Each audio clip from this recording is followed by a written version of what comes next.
o Filho do Deus vivo. Amém? Soberano Deus e eterno Pai, te damos graças nessa noite pela tua palavra, Senhor, pela tua palavra que foi lida, pela tua palavra que há de ser revelada ao nosso coração, pela tua palavra que há de nos trazer santificação, pela tua palavra que é viva e eficaz, Senhor. Nessa noite toma conta do nosso coração, das nossas vidas, e através da tua palavra, Senhor, nos fortalece, através da tua palavra nos renova e nos restaura. De maneira, Senhor, que possamos nessa noite ser edificados pela palavra do Senhor no nosso coração. Senhor, nos usa em tuas mãos e assim fala conosco. São essas bênçãos que eu te peço e te agradeço em nome de Jesus. Amém e amém. Pode estar sentado no glória de Jesus. Muito bem, amados. Nós vamos dar continuidade, à palavra do Senhor. Estamos em um tema sobre quem é Jesus de Nazaré. Quem é Jesus? E como eu falei aos irmãos na segunda-feira passada, estamos caminhando dentro da doutrina de Cristo, a cristologia. E é preciso nós sabermos quem é Jesus. Recapitulando, nós estamos diante de um texto em que o Senhor Jesus indaga aos seus discípulos, perguntando para ele o que o povo lá fora pensava ou achava de quem era o Senhor Jesus. E também Jesus perguntou para os próprios discípulos: e vós, quem dizeis que eu sou? Então nós estamos diante de uma pergunta em que o apóstolo Pedro ele vai dar essa resposta convicta, revelada pelo próprio Deus. Nós vimos na segunda-feira passada que não foi a carne e não foi o sangue quem revelou, quer dizer, não foi por vias humanas, naturais, que a revelação veio, mas a revelação ela veio do Pai da Glória, do Senhor, quem revelou a Pedro. E aí nós estamos dentro desse tema da revelação. Deus revelou a Pedro, Deus revelou a Paulo, e hoje nós vamos falar que Deus revelou a João Batista. Deus revelou a João Batista. E nós vamos ver também o próprio João revelando Jesus para o povo, para os seus discípulos e para todos aqueles que pudessem ouvir João ali no deserto da Judéia. E o texto de João é o 29 e o 36. O 29 é bem conhecido, que nós já passamos a doutrina passada falando sobre o 29, e hoje nós vamos adentrar um pouquinho sobre o versículo 29, que fala do Cordeiro de Deus, mas não no aspecto do sangue, mas no aspecto do sacrifício. Então nós vamos ver aqui João capítulo 1, versículo 29 e 36. Qual é a revelação que Deus vai dar a João? Nós vamos ver agora a revelação do Cordeiro de Deus. Versículo 29. Os irmãos que acharem podem ler. No dia seguinte, João viu a Jesus, que vinha para ele, e disse: Eis o Cordeiro de Deus que tira o pecado do mundo. Versículo 36. Vendo passar a Jesus, disse: Eis aqui o Cordeiro de Deus. Aqui está João Batista, pregando no deserto da Judéia, batizando em águas aqueles que estavam se arrependendo dos seus pecados. E de repente ele encontra com Jesus. Jesus vem ao seu batismo e ele fala para todos os presentes que ali estava o Cordeiro de Deus que tira o pecado do mundo. E João deixa claro que ele não o conhecia. Versículo 33 diz: E eu não o conhecia, mas o que me mandou batizar com água, no caso o próprio Pai, disse para João: o que me mandou batizar com água, esse me disse: sobre aquele que vires descer o Espírito e sobre ele repousar, esse é o que batiza com o Espírito Santo. João que faz duas revelações. Primeiro, a natureza humana, no versículo 29. Cordeiro de Deus. Vai se referir ao lado humano de Jesus. E no versículo 33, ele vai mostrar né, o aspecto divino. Este é aquele que batiza com o Espírito Santo. Eu batizo com água, mas ele batizará com o Espírito Santo e com fogo. Né? Então aqui nós vemos o apóstolo João, o profeta João Batista, ele trazendo essa revelação que o próprio Deus disse para ele. Quem foi que revelou para João? Novamente não foi a carne e o sangue quem revelou, mas o próprio Deus falou e disse: João, o Cordeiro de Deus que batizará com o Espírito Santo com fogo, João, tu vai distinguir ele dos demais homens. Ele é um homem, mas só que sobre ele vai repousar o Espírito. E quando João viu isso, ele não teve dúvida de que Jesus era o Cordeiro de Deus. É por isso que ele fala, né, que Jesus é o Cordeiro de Deus. E no dia seguinte, ele já fala isso para os seus próprios discípulos. Quando ele diz assim para os discípulos: vede, e vendo passar Jesus disse: eis aqui o Cordeiro de Deus. Jesus é o Cordeiro de Deus. E por que isso revela o lado humano de Jesus? Porque isso revela o aspecto da natureza humana de Jesus. Porque o Cordeiro de Deus, amados, ele vai ser sacrificado. O Cordeiro de Deus, ele vai ser imolado. O Cordeiro de Deus, ele vai se dar em substituição aos pecadores. E esse Cordeiro de Deus é interessante, porque João está vendo, porque esse Cordeiro de Deus, ele foi morto desde a fundação do mundo. Desde a fundação do mundo, o Cordeiro de Deus já foi morto. Não foi aquele momento ali que João está vendo. João está tendo uma revelação, né, que aconteceu desde a fundação do mundo. Que o Cordeiro de Deus foi morto desde a fundação do mundo. E a gente vai perceber que ninguém pega Deus de surpresa. Quer dizer, Deus já sabia que Adão ia cair, Deus já sabia que Eva ia cair, mas Deus já tinha providenciado a salvação através do Cordeiro de Deus, que aponta para o seu próprio Filho. E a gente vai perceber isso claramente em Apocalipse 13:8. Apocalipse 13:8 vai dizer o seguinte. Eu vou ler aqui para os irmãos. E adoraram-na todos os que habitam sobre a terra, esses cujos nomes não estão escritos no livro da vida do Cordeiro, que foi morto desde a fundação do mundo. Então aqui nós vemos o Cordeiro aparecendo e com uma informação preciosa. Esse Cordeiro foi morto desde a fundação do mundo. Ou seja, o próprio Pai, para providenciar a salvação da humanidade, já resolveu entregar o seu próprio Filho para ser o substituto da nossa vida e então morrer pelos nossos pecados. E ele faz isso. Quando esse texto está escrito aqui em Apocalipse, nós temos que ir lá para Gênesis. Vamos voltar para Gênesis. Lá para Gênesis, no capítulo 3, e a gente vai ler aqui tanto o versículo de número 15, como o versículo 21, e principalmente o versículo 21, que a gente vai ver o seguinte. O versículo 21 diz assim: e fez o Senhor Deus a Adão e a sua mulher túnicas de peles e os vestiu. Aqui nós vemos de forma indireta as vestimentas da salvação para Adão, uma vez que eles tinham caído em pecado. E eles estavam nus, na inocência, não se viu, não tinha pecado, não havia necessidade para vestimento, porque não havia pecado. Mas quando eles cometem o pecado, desobedecem e caem, aí o pecado entra na vida dos dois. E o que acontece aqui? Automaticamente o próprio Deus já providencia as vestes de salvação. E quem vai falar de vestes de salvação é o profeta Isaías. Então essas vestimentas são vestimentas de salvação.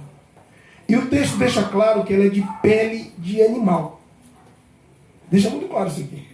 Quando diz assim: túnicas de peles os vestiu. Então aqui já está apontando de forma indireta para Jesus como o Cordeiro de Deus, que morreu para dar a sua vida para nos vestir de salvação. Então aqui nós vemos de forma muito clara, né, Deus revelando para João Batista que o Cordeiro de Deus ele veio para nos substituir. E aí nós vemos que este sacrifício está embutido já no versículo 15. Porque essa é a primeira menção bíblica da natureza humana de Jesus. Tá? Então no versículo 15 está escrito assim: e porém inimizade entre ti e a mulher, entre a tua semente, isso ele está falando com a serpente, e a sua semente, está falando da mulher. Esta te ferirá a cabeça, que é a semente da mulher, e tu, serpente, lhe ferirás o calcanhar. Ferirás o calcanhar. Isso fala do sacrifício, da morte. Que ele foi ferido pelas nossas transgressões. Que ele foi moído pelas nossas iniquidades. Mas em contrapartida, a sua morte trouxe salvação para nós. E a sua morte nos resgatou do império, do poder do diabo, que é a morte. Então aqui o Senhor Jesus nos arranca do domínio da morte. Nós estávamos dominados, presos à vida. Nós estávamos completamente dominados. E o Senhor, morrendo por nós, dando a sua vida por nós, ele faz esse resgate. Tá? E aqui então revela a sua natureza humana. Por que natureza humana? Porque a profecia e a promessa de Deus seria que a semente da mulher, tá? A semente da mulher, ou seja, Deus está dizendo assim: vai vir da humanidade, vai ser um homem que vai fazer isso. Então aqui a promessa é que ele seria humano, tá? Que ele seria um homem que esmagaria a cabeça da serpente, que de forma figurada representa aqui o império das trevas, representa Satanás. E aí o filho, a semente da mulher, representa o próprio Jesus. Nós vemos isso, esse lado humano do Senhor. E o que acontece? Em toda a Bíblia Sagrada, esse lado humano vai ser ressaltado. Né? Jesus como homem. Quem é Jesus de Nazaré? Um homem. Como filho do homem, da natureza humana, da descendência da mulher. A gente vê aqui Jesus de Nazaré, o filho do homem. E interessante é que esse lado humano está tão latente desde o Gênesis, passando por todos os livros da Bíblia, principalmente Ezequiel. Ele vai falar, o Ezequiel vai falar, o Isaías vai falar dele como servo, o servo sofredor, né? Tanto no 42 quanto no 53 de Isaías. O 53 então vai falar de forma bem explícita sofrimento, sua morte. E a gente vai perceber no Novo Testamento as pessoas assim, sem entender o que significava o Filho do Homem. Eles não compreendem. Né? A gente vai ver um texto aqui que eles não entendiam o que era o Filho do Homem. E no Novo Testamento o Senhor Jesus fala muito dessa natureza humana. Né? Se identificando com o homem. Né? E o que está acontecendo? As pessoas ficando assim, pasma. Não sabiam. Não entendiam. Né? Os próprios discípulos não estavam entendendo quando ele falava o Filho do Homem vai ser entregue. Não entendia. E a gente vai perceber aqui, de forma muito clara, que isso é uma menção da sua natureza humana. É o Senhor se identificando com o homem. Tá? Se identificando como homem. Então vamos lá para João 3,13. Evangelho de João, capítulo 3, versículo 13 e 14. Leia para nós. 3, 13 e 14. 3, 14. E ele lhes disse: Não peçais mais do que aquilo que vos custa. Eu acho que está no outro livro. Qual é então, João? Ninguém jamais subiu ao céu, a não ser aquele que veio do céu, o Filho do Homem. Da mesma forma como Moisés levantou a serpente no deserto, assim também é necessário que o Filho do Homem seja levantado. Olha só, irmãos. O que Jesus está explicando para Nicodemos é uma coisa muito séria. Ele está falando do Filho do Homem. Lembre que Nicodemos, ele é um príncipe dos judeus e não está entendendo muito o que Jesus está falando. E Jesus até questiona ele, dizendo: mas você é príncipe em Israel e tu não está entendendo o que eu estou falando. Então aqui Jesus ele passa a mostrar para isso, olha, de forma muito clara: ora, ninguém subiu ao céu, senão o que desceu do céu, o Filho do Homem que está no céu. Eu não vou falar essa questão de estar no céu, eu quero ficar só com a questão do Filho do Homem. Então aqui o Senhor se apresenta para ele como Filho do Homem, já imaginando e esperando que ele, como príncipe de Israel, entenda que o Messias viria de natureza humana, como filho de Davi, como filho do homem. Ele está se identificando como a semente da mulher. E no versículo 14 diz assim: e como Moisés levantou a serpente no deserto, assim importa que o filho do homem seja levantado. A serpente foi levantada, a serpente de metal, para produzir cura nos israelitas que tinham sido mordidos pela serpente no deserto. Então todo israelita que era mordido por uma serpente e ele olhava para aquela serpente de metal, ele era automaticamente curado, livre do veneno da serpente. Da mesma forma, Jesus está se identificando, dizendo o seguinte: quando eu for levantado, eu também vou provocar a cura e a libertação de todos aqueles que olharem para mim. Porque nem todo israelita foi curado. Muitos morreram, mesmo a serpente de metal lá, porque não queriam olhar. Né? E assim também, hoje em dia, nem todos querem olhar para Jesus, nem todos querem aceitar a Cristo, nem todos querem receber a Cristo. Por todos vão perecer da mesma forma que pereceram aqueles que foram mordidos pela serpente no deserto. Mas o que o Senhor Jesus está mostrando aqui é que ele, como um homem, ele vai morrer. Ele vai ser levantado. E eles não estão entendendo o que significa isso.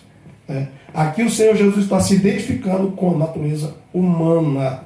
E está mostrando para o povo, para os seus discípulos, para os fariseus e para todos que ele pôde ter contato e conversar. Ele está mostrando: sou o Filho do Homem.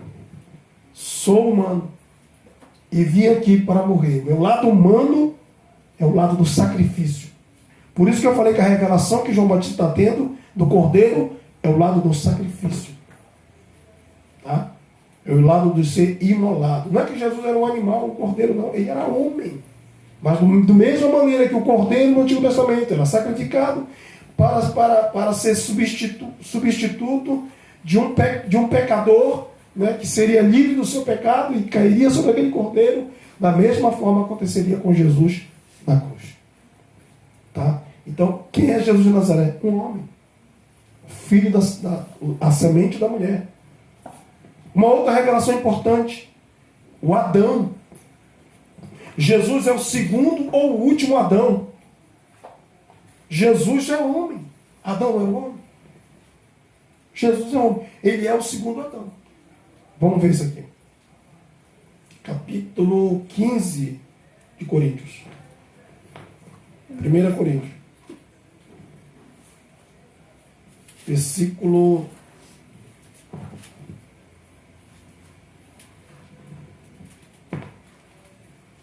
Antes de eu entrar no primeiro Adão, segure a mensagem do primeiro Adão. Vamos ler João 12:34, que também vai falar ainda sobre o Filho.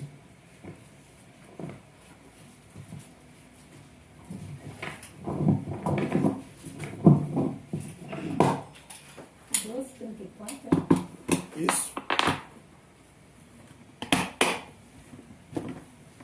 Respondeu-lhe a multidão: nós temos ouvido da lei que o Cristo permanece para sempre. E como dizes tu, que convém que o Filho do Homem seja levantado quem é esse filho do homem? Vocês estão vendo aí como os fariseus eles não compreendiam o que Jesus falava? Eles estão exatamente perguntando, mas quem é esse filho do homem? Não sei quem é. O que é isso? Ser levantado. O mesmo que Jesus falou para Nicodemos em particular, ele vai falar para todos os fariseus do tempo. E vai dizer para eles, o filho do homem vai ter que ser levantado. E eles então perguntam, mas quem é esse filho do homem? Eu não sei quem é. Então, o que a gente entende? Que os fariseus crucificaram a Cristo por eles desconhecer esse lado humano. Entendeu? Eles só queriam saber do Messias invencível, o grande filho de Davi, que subiria ao trono, o imortal, porque viver para sempre é imortalidade. O imortal. Como assim agora, filho do homem? Como assim agora morrer? Não, o Messias que eu conheço, ele vive para sempre. O Cristo que eu conheço, ele é imortal. Que história é essa que está falando para nós que tu vai ter que ser levantado, esse filho do homem vai morrer? O que é isso? Então eles não entendiam. Você está percebendo como é ruim a gente só entender um lado da história. E você não compreender todas as escrituras, tudo que está escrito na Escritura. Então eles fatiaram a Bíblia Sagrada e ficaram só com aquilo que eles entendiam.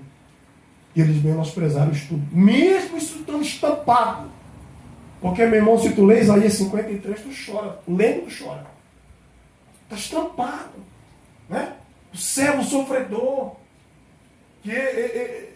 Sem parecer, sem formosura, olhando nós para ele, nenhuma beleza víamos para aquilo dele. Está estampado essas características comuns. Mas eles só olharam para esse lado. Não, ele é vencedor. Aí o lado político falou mais alto, que eles estavam sob opressão, estavam debaixo do cativeiro de Roma, então eles queriam um libertador político. Esqueceram-se do libertador espiritual. Que foi o que o Senhor Jesus veio fazer. Então aqui, ó, esse quem é? Ninguém sabe quem é. E Jesus estava falando como um homem, né? Como o Messias de Israel. E eles não compreendiam esse texto. Agora nós vamos para 1 Coríntios 15, 45, que é o segundo Adão, que eu quero também mostrar para os irmãos que ele é o segundo Adão. Que o primeiro Adão fracassou e ele veio como o segundo Adão para vencer e venceu. Pode ler, se o irmão já achar. 15:45. Assim também está escrito: o primeiro homem, Adão, foi feito em alma vivente, o último Adão em espírito vivificante. Então aqui nós estamos vendo aqui Jesus como o segundo Adão. Que a Bíblia fala se refere ao último Adão. O primeiro, quando o Senhor soprou sobre ele o fôlego de vida, ele tornou-se uma alma, mas o segundo Adão não. O segundo Adão, ele veio para dar vida. Vivificar é dar vida. Então o segundo Adão veio para dar vida tanto à sua vida material como à vida eterna. Por isso que João vai falar que quem tem Jesus tem a vida eterna. Quem não tem Jesus não tem a vida eterna. Então aqui nós vemos que Jesus, ele é o Espírito vivificante. Ele tornou-se o Espírito vivificante. Ao ressuscitar, ao vir, ao dar sua vida, ao ressuscitar, ele então nos deu vida. Mas o segundo homem, o segundo Adão. Você sabe que a palavra Adão quer dizer da terra, né? Que vem da terra. Vocês estão entendendo aonde eu estou querendo chegar com isso? Porque tem gente que fica falando, Jesus é 50% homem, 50% Deus. Está certo isso? Claro que não. É homem. Natureza humana. Tá? E hoje eu só quero tratar disso. Ele era um homem. Como homem, Jesus sentiu tristeza? Muitas vezes. Lázaro, ele até chorou. Jerusalém, lembra de Jerusalém? Como homem, Jesus, é interessante o texto de Jerusalém, porque Jesus se aproxima de Jerusalém em um alto monte, chora sobre ela, e diz assim: Jerusalém, Jerusalém, que mata os profetas, pedreiros que são enviados, quantas vezes quis eu te ajuntar como a galinha junto ao seu espinho debaixo das suas asas, e tu não. Só que ele fala uma palavra mais interessante no texto seguinte. Ele diz assim: tu não sabes a que a tua paz pertence. Jesus, como homem, ele veio trazer paz. Sabe por quê? Quando ele nasce como homem, a Bíblia fala que os anjos cantam no céu o quê? Glória a Deus nas alturas e paz na terra aos homens de boa. O que Jesus veio trazer foi paz. Agora, olha a coisa interessante. Olha a coisa interessante com o homem. O que ele veio semear? Ele veio semear a paz. A Bíblia diz que Jesus veio para evangelizar os que estavam perto e os que estavam longe, e para destruir a barreira da separação que estava no meio, formando dos dois povos um só povo, um só homem. Então, como semeador, lembra da parábola do semeador? No capítulo 13 de Mateus, no versículo de número 37, esse texto é muito esclarecedor. Eu vou ler para os irmãos. Mateus 13, 37.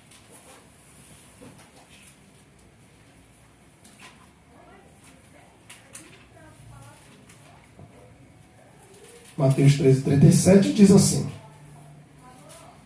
e ele respondendo disse: o que semeia a boa semente é o Filho do Homem. O que semeia a boa semente é o Filho do Homem. Você sabe que semente é o Evangelho. Você sabe que semente é a palavra. São as boas novas. E o que foi que Jesus fez? Evangelizou, ou seja, levou as boas novas de paz. Paz entre Deus e o homem, e entre o homem com o homem. Então, preste atenção muito bem nisso aqui. Porque ele, como homem, ele veio e semeou a paz. Ele, como um homem, natureza humana, ele veio e nos semeou a paz entre nós. Então, o que eu quero dizer com isso? Eu quero dizer com isso que Jesus é um homem, mas não é um homem qualquer. Jesus é um homem que semeou a boa semente. Tá? A boa semente. Ele deixa muito claro nesse versículo 37. E ele respondendo diz: o que semeia a boa semente é o Filho do Homem. É o Filho do Homem. Então ele veio e semeou a boa semente. Mas nunca esqueça que o adversário da nossa alma semeia a semente má. Tá? Então, nós vemos aqui o Senhor mostrando para nós o lado humano. Como homem, ele andou por todas as partes, fazendo bem e curando todos os oprimidos do diabo, porque Deus era com ele. Homem. Um homem. Tá? Jesus era homem. Em Lucas 24, versículo 7, está escrito o seguinte. Isso tudo está falando da natureza humana de Jesus. Jesus, como homem, ele sentiu cansaço. Ele dormiu na polpa de um barco com uma almofada debaixo da cabeça. Jesus, como homem, sentiu sede. Ele não disse lá na cruz? Tenho sede. Jesus, como homem, comeu. Tanto é que chamaram ele de comilão e beberrão. Comeu junto com os discípulos depois de ressuscitado na praia, na pesca dos 153 milhões de peixes. Tudo isso Jesus fez para mostrar para nós que ele era humano. Ele é humano. Versículo de número 7. Diz assim o texto. Dizendo: convém que o Filho do Homem seja entregue nas mãos de homens pecadores e seja crucificado e ao terceiro dia ressuscite. Nós ainda estamos falando, do Jesus, homem, que veio entregar a sua vida por nós que veio dar a sua vida por nós, portanto, que veio se sacrificar.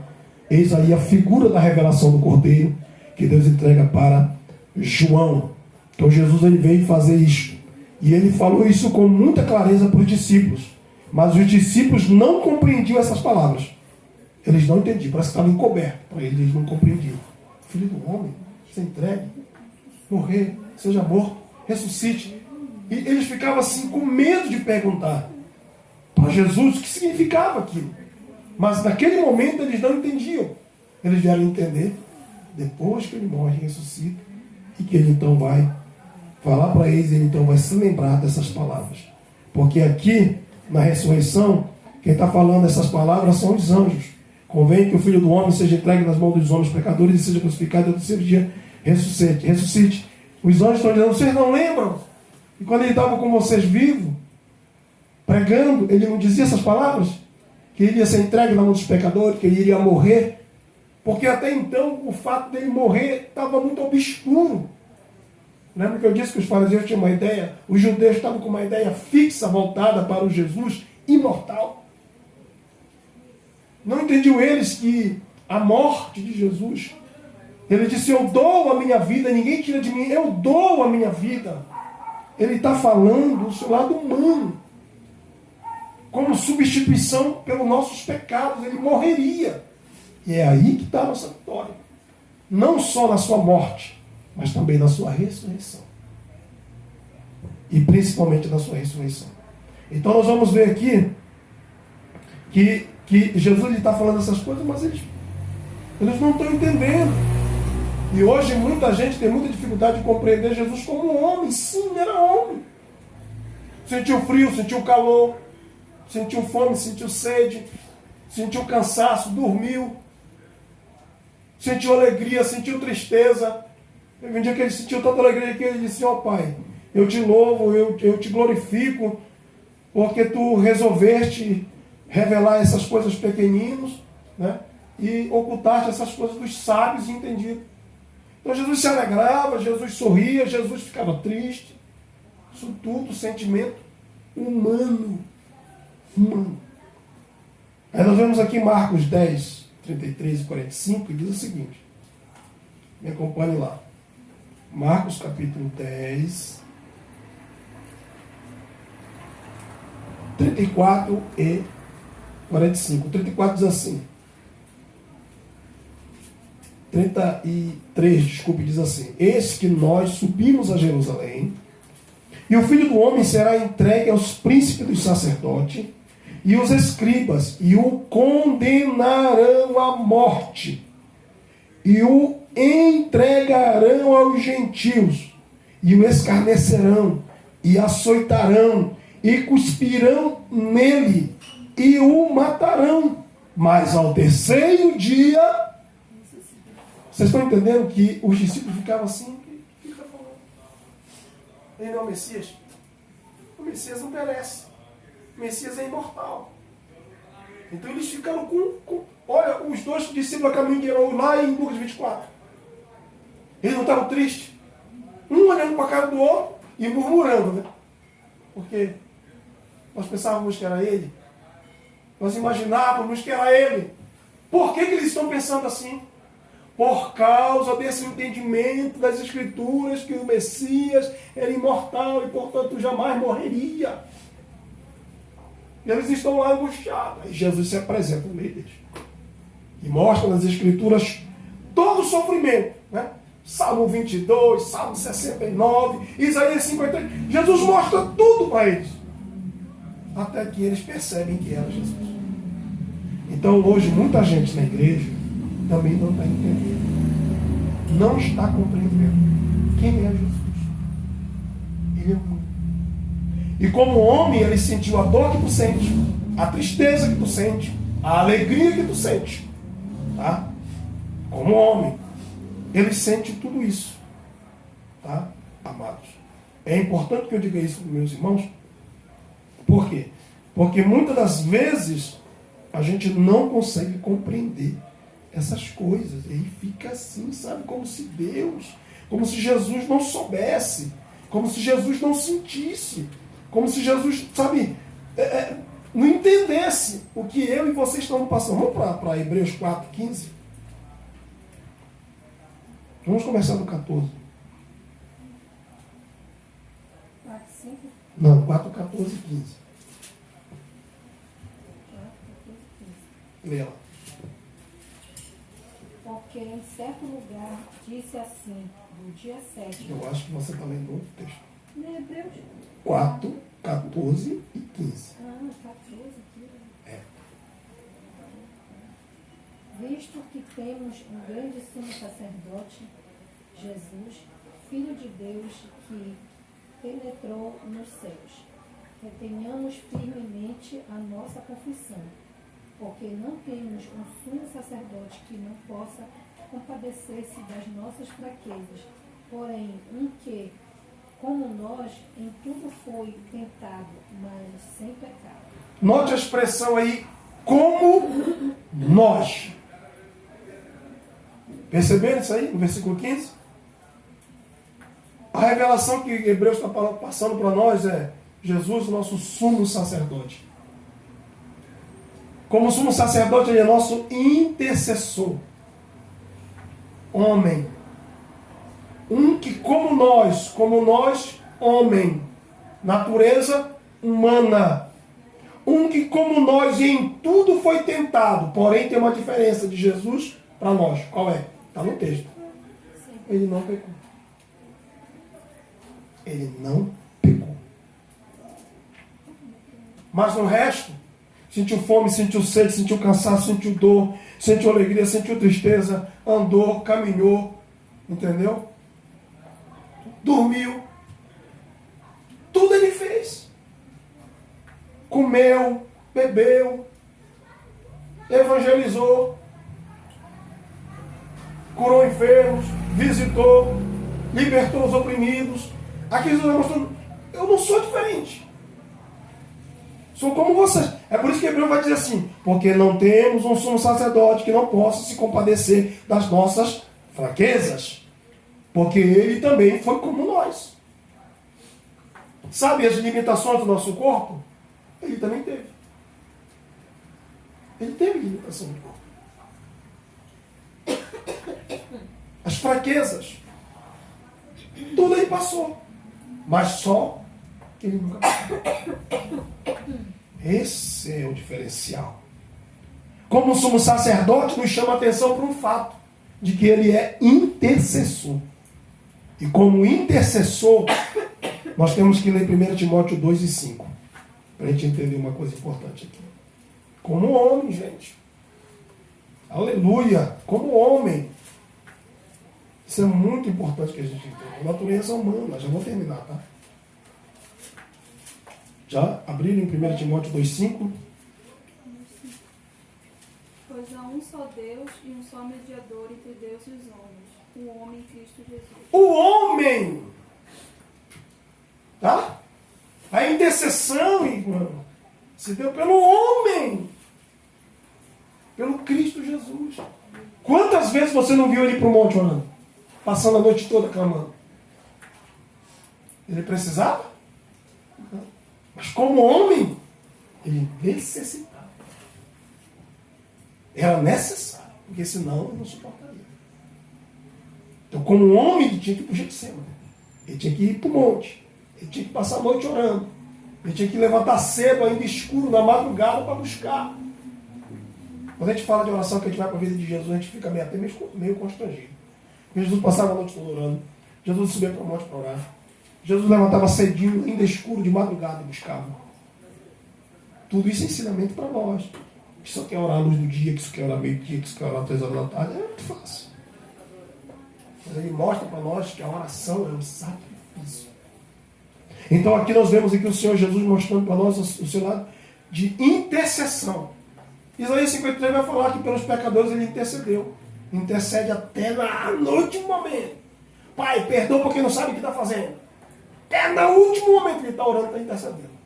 Então aqui nós vemos aqui o Senhor já glorificado, né? E Hebreus falando que ele glorificado entrou no céu e intercedia por nós, que se compadece das nossas fraquezas. E aqui nós vemos o Paulo escrevendo para Timóteo dizendo assim, nós temos um mediador. E esse mediador é um homem chamado Jesus Cristo. É Ele que intercede por nós. Aqui nós vemos o outro lado, uma característica da revelação humana dele, de ser intercessor. Como homem, ele intercedeu, ele orou, ele clamou pela nossa vida. Irmãos, a oração de Jesus foi tão profunda, tão tremenda, que ele não só orou pelos discípulos que estavam ao lado dele, ele não só orou pelas ovelhas que estavam no contemporâneo dele, mas ele orou além, ele orou por nós aqui. Eu não oro somente por estes, mas por aqueles que amam de crer em mim. Olha o que ele falou. Era nós. Ele já estava intercedendo pela nossa vida. Ele já estava intercedendo por mim e por você, como homem. Ele já estava tendo a visão da igreja lá na frente. Dizer, Pai, eu não oro somente por aqueles que estão aqui comigo no Getsemane, não. Eu oro por aqueles que lá na frente vão acreditar em mim. Vão acreditar no meu nome. Então, aqui nós vemos o Senhor Jesus, um homem. Tá? Um homem. Agora, como é que se deu isso? Para mim partir para o encerramento.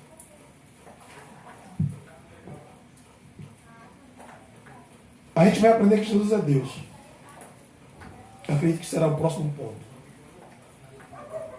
Mas, como esse Deus se fez homem? E aí nós vamos entrar num processo chamado encarnação. Encarnação.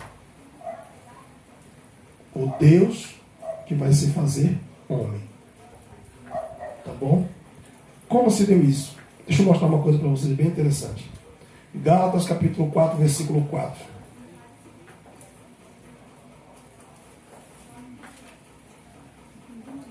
Quatro.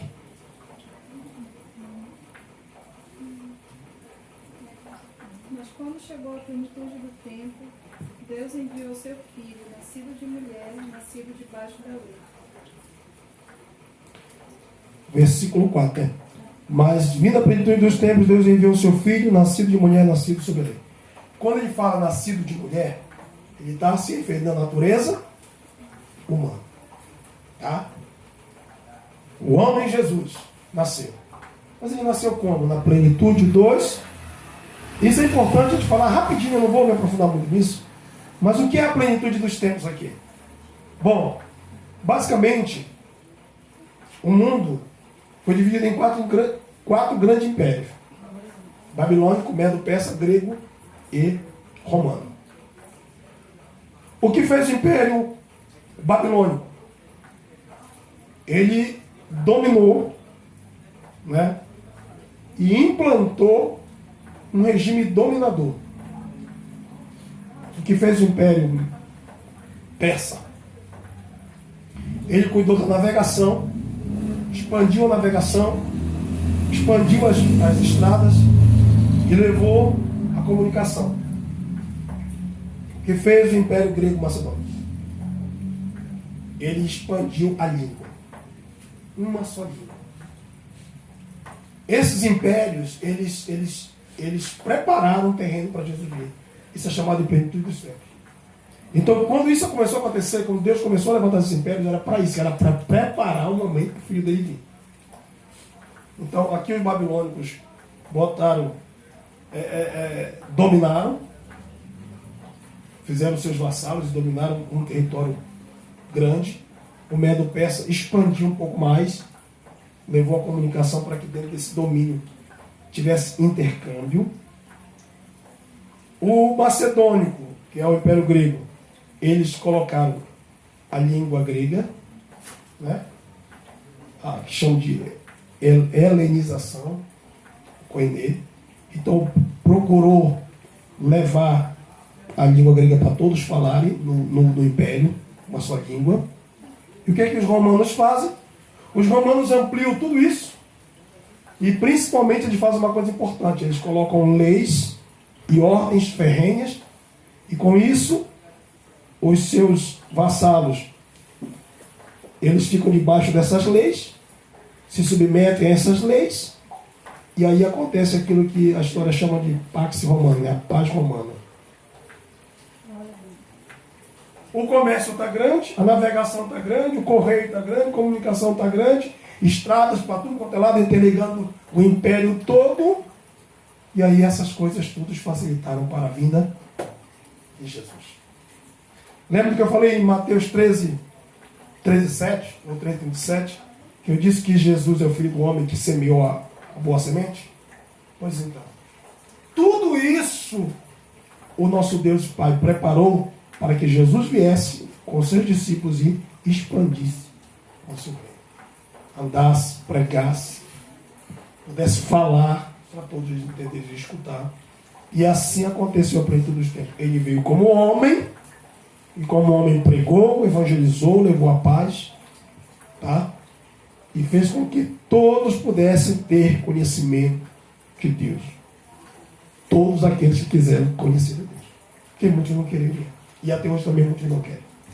Mas os que queriam se aproximaram, os gregos se aproximaram de Jesus, os hebreus, todos se aproximaram. E os que se aproximavam, ele falava do Pai para eles. Então, o que está acontecendo aqui? O Jesus homem andou, caminhou, tá? Chegando a essa plenitude dos tempos, ele fez todo o trabalho. Vê que o Pai trabalhou para que tudo viesse culminar com esse momento. De que ele viesse nascido de uma mulher, sob a lei, para remir os que estavam debaixo da lei.